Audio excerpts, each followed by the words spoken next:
This is Minutia Men with Rick and Dave. You were in your element this weekend. I kind of was. So we had a book signing Yeah. at the Elmhurst Public Library for our fantastic book, Chili Dog MVP, about Dick Allen. You know, Dick Allen making the Hall of Fame. Yeah. And let's just say the people that attended this... little into baseball. Okay, a little. Hey, I joined SABR this weekend. I joined the Society of American Baseball, whatever it stands for. I thought it was writers, but the last that would be a W. I don't know. You were just giddy. I was. You know, when, I was. So the program, they showed like old Dick Allen baseball cards. Yep. And you're like, I had that one. I had that one too. I do. Oh my god, that's the 72 Fleer. I have that one. You know, I am who I am. Right. And you know what? And if I'm who I am, and if our wives don't like it, yeah, you know what? Well, they don't. But, you know, they did pick us. Right. And it's not like we advertised. There was no false advertising. No. None whatsoever. No. Right. As a matter of fact, the person that they're married to today is exactly the same person. we did not promise growth. No, we didn't. And if they assumed growth, that's on them. It's right? True. Right. All right. It's time for Minutia Men. The following is a Tony Lasano podcast, an Opie production on the Radio Misfits Podcast Network. This is Minutia Men with Rick and Dave. Are we a little anti-growth? Perhaps. But we're not going backwards. No, we are just staying exactly. Right. We're 1985 right now. Yeah. You know what? I think 84. Yeah, I think maybe even 83. Well, 84. 21. When we were 21, we stopped growing. But, you know, we were almost perfect then. But actually, my hair stopped growing then, too. Well, that's symbolic. My stomach? That started to grow. Okay. That's where the analogy dies. Hey, you were a little cranky. Yeah. When I came into... Yeah. You were a little cranky. Well, you got a problem with that? I mean, I opened the door and go, did you wipe your feet? I'm like, whoa, dude. It's listen. All right. What's going on? I gave up drinking for lunch. Okay. We're on week 2 of no drinking. So it's what, 49 days? It's 40. It's supposed to be 40 days, but I counted it up. It's more like 47. Oh, that's a lot. So are the Christians false advertising here, or what's the... Well, I don't know. I somebody told me this past weekend that Sundays are optional based on, I don't know what. I never heard that before, but yeah. I don't understand the optional part. It's, we're Catholics. The Catholics are very, loophole-y. Loophole-y. That's a good way of putting it. Holy. Very good. But I got to tell you, so far, I have not had a cheat moment. Really? I bought some non-alcoholic Guinness, which is actually quite good. They make it non-alcoholic. It tastes just like Guinness. Oh. Guinness doesn't have that much alcohol. Yeah, I know. It's got a lot of carbs. It does have a lot of carbs. So you're not going to be giving up diabetes then, evidently. For Lent. But anyway, that's why I'm a little cranky. All right, well, and we're in what, day 10? Something like that. Yeah. You got another 30 to go. Yeah. But Sundays you can get hammered? Supposedly, but I'm not doing it. Check ChatGPT if it's okay. No, I'm not. I don't believe ChatGPT is Catholic. Ooh, what is the religion of... Huh? Okay. Because there's bias. Yeah, absolutely. It's the Jews. I don't think it is. Hey, fire up the Jenkins jingle. Oh, okay. You know what else? I feel like I'm sleeping better. Because you're not drinking? Yeah. Is that possible? Yeah. I mean, well, when were you drinking? Were you drinking right before you went to bed? Yeah, of course. Doesn't everybody? Actually... Drinking actually always helps me sleep. Yeah. All right. Well, till noon. Well, let's see how it goes as we progress. How is your gout and your elephantitis through this? It's gone. Really? Yeah. So let me ask you a question. I think we've just discovered you can eliminate your gout and your elephantitis without drinking. Yeah. In 31 days or whatever, you're going back to drinking, and you're just gonna roll the dice with gout and okay. So I don't want to hear any complaining about your gout and your elephantitis when all you can do is, hey, I don't complain. You kind of do. I don't complain. Yeah. I'm you over pretty much a warrior. Isn't that what your last name means? Kempfer. That's what Kempfer means. All right. Fire up the Jenkins jingle. When you're on the job and you're not doing it right. Jenkins! Time now for Dave to share stories of employee screw-ups. Jenkins! It could only be Jenkins with Rick and Dave. Jenkins! Citicorp mistakenly credited a customer's account with $81 trillion. $81 trillion. Okay. Citigroup. I'm surprised they even have that much. Well, you know how you get the deposit slips, when you go to the bank? Yeah. And there's like 9 little boxes to put. Have you ever deposited like $900 million? As it turns out, no, I have not. So Citigroup erroneously credited $81 trillion instead of $280. That makes no sense right there to a customer's account, and it took hours to reverse the transaction. The error was missed as by a payments employee and a second official assigned to check the transaction before it was cleared to be processed the next day. So guy screws up. Hits 7 more zeros than he wanted to. The next guy didn't notice, and finally, 24 hours later, they by citing an internal account, they figured it out. Citi told Reuters in an emailed statement its detective controls promptly identified the inputting error 24 hours later. So the controls not so great. There were 10, and they call this a near miss. I guess when you credit $81 trillion and no one spends it, it's a near miss, I think is what they're calling it.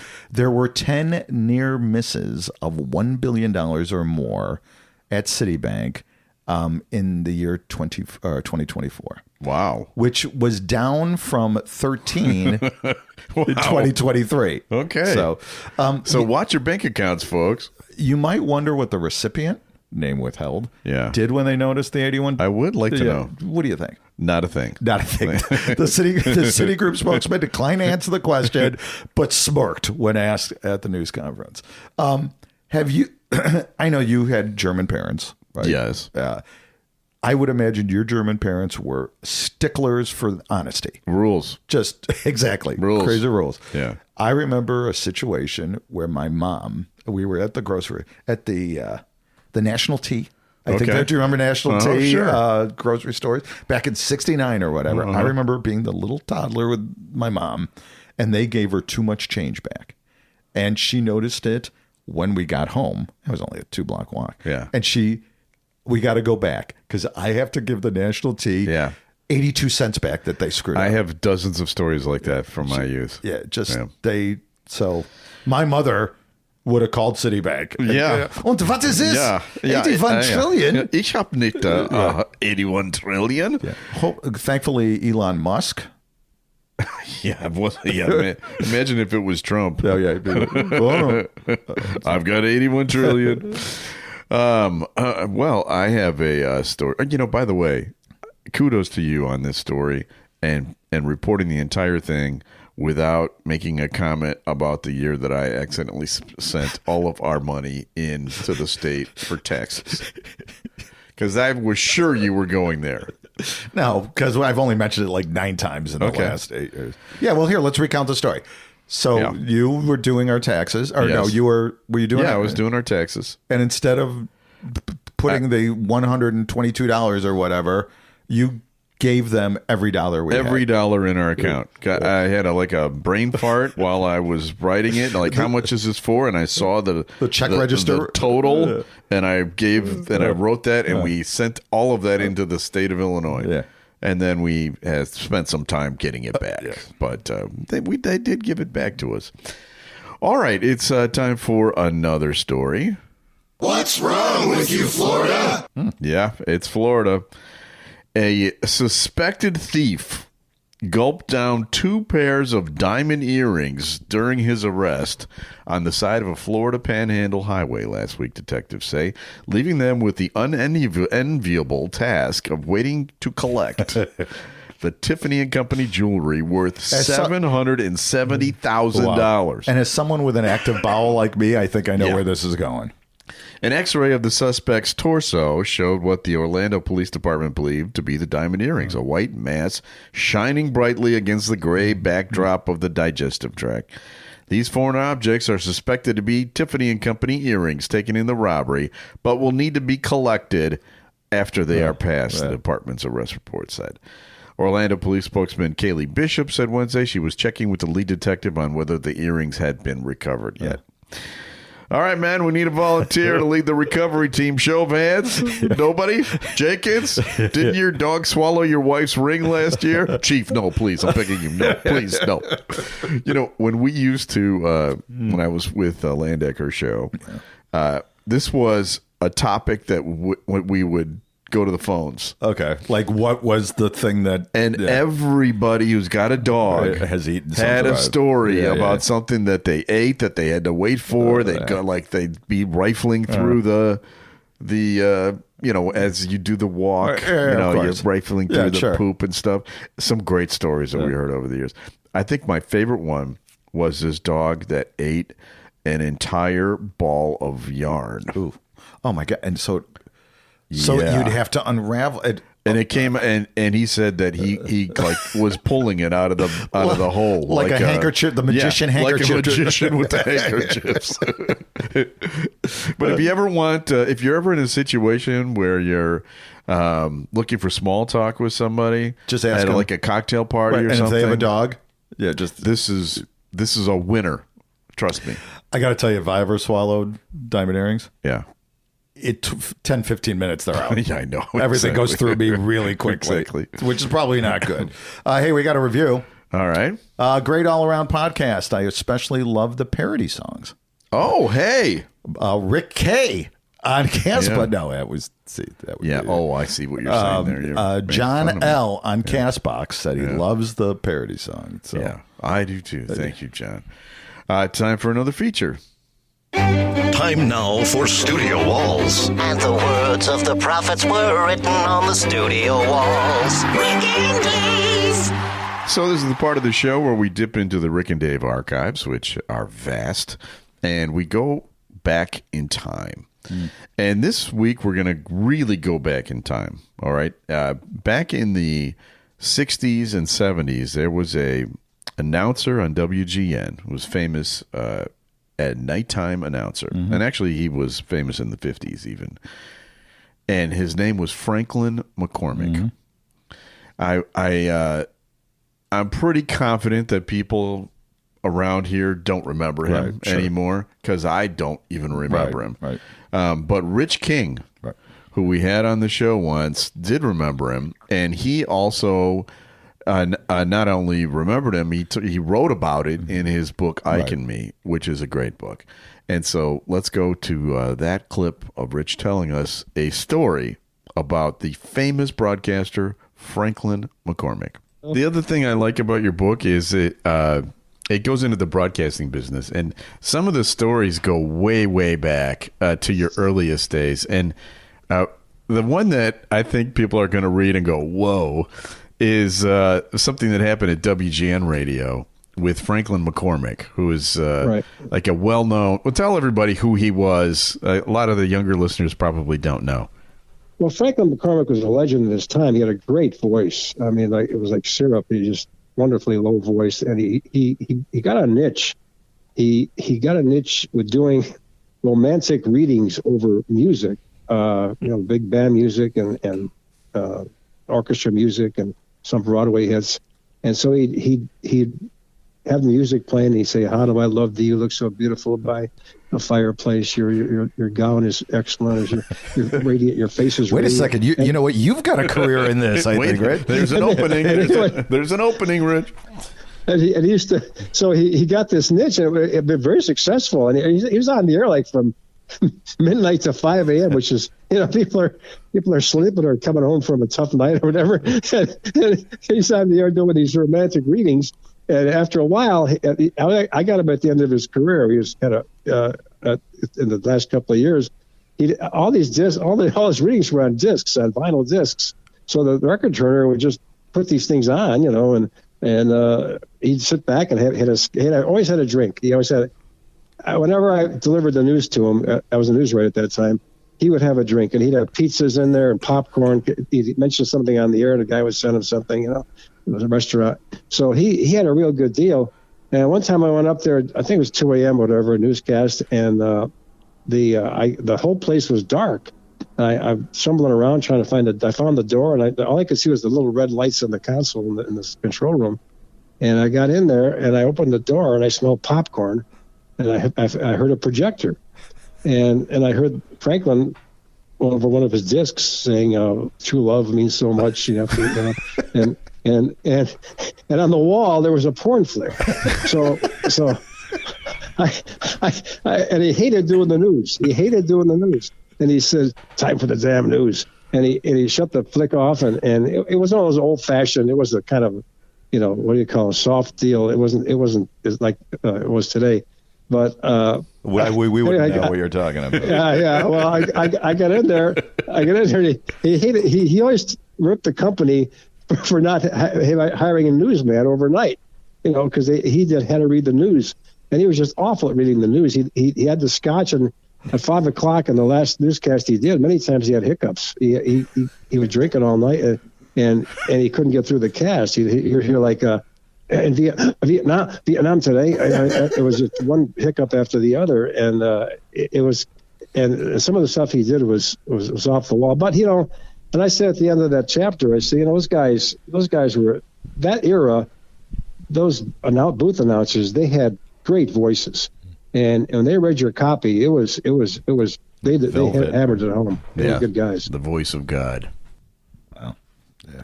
Franklin McCormick is the guy's name. He just had a birthday, right? Is that the... Yeah, his birthday was this week. That's why I brought it out. I mean, he's been gone for years. It was a different time. Right. Well, now, I mean, kids these days... Yeah. They don't... No, I know. Mean anything. Radio...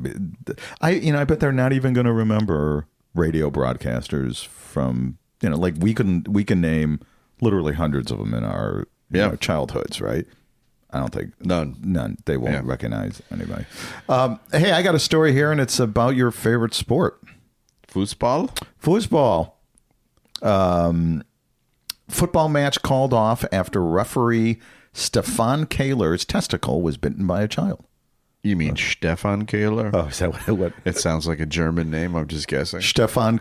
Do you know this referee? No. Okay, it's not like. Do you know the? I know the referees in the Premier League. Yeah. Who's like the one that always blows the calls? Or who's like, is there a referee in the Premier League that you're a big fan? I don't know.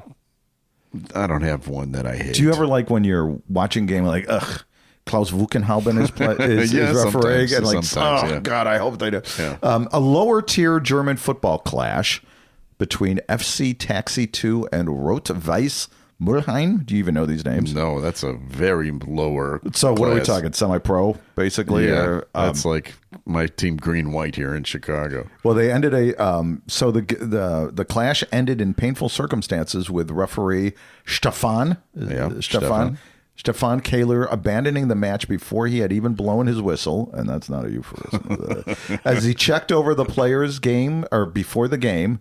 What do you mean they check over the players? Do they do player passes? You got to make sure that you're getting the correct players. Okay, you come out there, you're not bringing in ringers. Okay, is that Klaus or is that Stefan? You know what I mean? Okay. So he's checking their papers. Yes, your papers are not in order. Okay, so you must go to the bench. So as he was checking over the players before the game, a child of one of the players ran up to him and bit him in the testicle. Okay, the right height, I guess. Buckled over and presumably in quite a lot of pain. He had no choice but to call off the game. The two clubs will now have their match rescheduled for later in the season.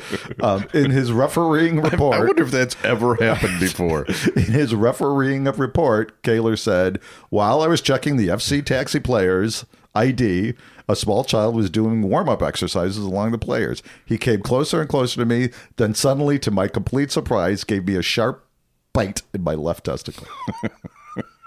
What the hell? Right. Hey, can you think of a testicle injury that you've had? Not really. I mean, You've been hitting the testicles many times. Right. Many Do you remember any that you just bowled over? And I got it right in the Canucks during a soccer game once. Okay. Like I was playing defense and I was blocking the shot or the cross, and it went right into my Canucks, and I went down like a bag of rocks. Didn't you weren't you wearing a cup or anything? No, you don't wear cups in soccer. Oh, you don't? No. Hey, No, you're loose and free. Okay, you're condescending to me right now. I'm sorry. All right, I remember I was at a party. This is when we were at U of I. I don't know, late in my career. I think it was the 7th or 8th year I was a champion. Right. And when you were exactly the same as you are today. Yes, 100%. And we were at this party and we were in the line for a keg, and a woman like turned around and her hand whacked me ouch. right in, and I just doubled over and started throwing up. It was wow. Yeah, I mean, it was just, and it wasn't, well, maybe it was a little drunk. Yeah, but I still remember. And when I drive by, because I'm picking up the kids on Friday, I have mentioned that to them. I've mentioned, I was at a party once. I did not tell them exactly, but I think about it every time I go through. Hey, I had chat. Wait. Isn't this the part of the show where you tell women that this is much more painful than anything that they've ever experienced? My kidney stone and that frat party back in. Yeah. Because women have never been kicked in the balls. They haven't. Yeah. Well, and I've always said this, Michelle hates the Three Stooges. My wife hates the Three Stooges because it's just slapsticky humor, right? I get racked in the balls, and it's the funniest thing she's ever seen. Isn't that true? It is so true. Right? It's like, yeah. Hey, I had ChatGPT do a limerick on this. Do you want to do? A limerick about the ref bitten in the balls? Okay. A ref checked the players with care when a child caught him quite unaware. With a chomp down below, he crumpled in woe, and the match was abandoned right there. Oh, my God, that's really good. That's fantastic. Yeah, we are being replaced. Wow. Yeah. That's really good. Yep. Okay, well, I have a story for you. Did I say ChatGPT wrote it? Because Did you write it? No. You should just take credit for it. No. Right? Who's going to know? ChatGPT wouldn't know. All right, I've got another story that, guess where it takes place? What's wrong with you, Florida? Another one, a double story. A Florida Groupon. Florida man in a Dalmatian onesie escaped Florida highway troopers in Pasco County with one hand cuffed after a traffic stop before they caught up with him the following day. Florida Highway Patrol say they attempted to pull over a reckless driver, later identified as Dylan Keith Devereaux, just after midnight on January 27th. Vehicle took off at a high rate of speed, stopping once to drop off a passenger before speeding off again. Now, the vehicle eventually crashed into a tree with Devereaux bailing from the car, and the troopers tased him to the ground, but he still somehow escaped after they had cuffed one arm. And he escaped into the woods. Where did they cuffed one arm? They cuffed one hand, and they were about to cuff to the other hand. Okay, so he's just got a bracelet at this point, basically. And he's been tased already. I mean, those Dalmatians are pretty tough. Oh my God, they're tough. And so they finally found him. They chased him through the woods. It turns out he was running to his home. His girlfriend, Cruella, answered the door. And everything was. And there was like there was 100 other that looked hundreds just of them. But now, obviously, to me, the Dalmatian onesie is the star of the story. Sure. I thought, where would you get something like that, right? Yeah. So it took me about 20 seconds of Googling to find it. There were 7 pages of options for adult-sized onesies. 7 pages. Yeah. And here are a few of my favorite, all right? I particularly like the lobster onesie with claws. Okay, comes with claws. The kangaroo onesie. Ooh, what's in the little pouch? Has a pouch with a baby kangaroo. Right. Now that's gold. Is that a baby kangaroo in your pouch, or are you just happy to see me? But here's the one that we both have to get for our wives. Okay, you ready? Oh yeah, I'm sure they'll. It's a onesie covered with whatever face you want to print on it, like thousands of copies of your face. Now imagine giving that to Michelle. Oh, she would. With your face. Oh, she would. Hundreds of them. She would, and then she would kick me in the balls. No, she would run through the neighborhood like, look at how proud I am of my husband. Yeah. Don't you think? Yeah. That's exactly what would happen. 100%. Michelle would give me that awkward smile, like, oh, I love it. And knowing that. Well, if you're interested, you should check it out because there are onesies for every possible occasion out there on the internet. All right. It's time for another episode here. Time now for Celebrity Potpourri with Rick and Dave. So this is the part of the show where you send in your brushes with celebrities, and we get some good ones. This one is from Hank. Oh. Hank says, we took our dog. By the way, we need more Hanks. Is Hank a name that has pretty much gone out of fashion? Would it be, is it a nickname for Henry? Yeah. Probably. I mean, there's right. a lot of Henrys, but you're right. The Hanks are, yeah. Since Henry Aaron. You know, what else? Rick. There are no Ricks anymore. There's a lot of Ricks. No, they're all my age. I guess you're right. Little Rick. Are there Davids? Are there young Davids? Anyway, Hank, we took our dog to get trained by a famous dog trainer. Her name is Susan Garrett. I don't want to tell you how much it cost, but it made me queasy. But there was one bonus I hadn't anticipated. I met Susan's husband, Mike. Mike and I were chatting, and I told him he looked familiar. He smiled. He was a running back on the Kansas City Chiefs back in the day, and he won the 1965 Heisman Trophy at USC. Mike Garrett. Oh, okay. Yeah. Not a funny story, but interesting. Very interesting. I appreciate that story. I would like to know how much the dog training cost. That's my question. We decided to go with the untrained dog. So did we. And the amount of damage he is, I'm sure we would be much better off if we actually had trained the dog. But we have another show. Yeah. We call it Minutia Men Celebrity Interview. In a few moments, we'll be interviewing somebody. Someone huge. A big star. Bigly. A bigly huge star. Yes, exactly. Maybe the biggest star ever. Right. Some people say. See, that could be the biggest star ever. Some say. But that's coming up soon. Right. And we're not going to say yet. But if you go there right now, you can see our interview with Billy Gardell. Okay. Who was your interview? Because I was. Yeah, my interview, but our interviews, sure. Lennon McCartney. Exactly. Right. Yeah. Right. John didn't write any part of yesterday, but it says Lennon McCartney on there. Yeah. Right. So check out our interview with Mike and Molly's Billy Gardell. It's our Minutia Men Celebrity Interview this week. And once again, I'm going to make you do the thank yous. Well, it's the first one, Tony Lasano. Without question. Tony Lasano, who's just a wonderful soulmate.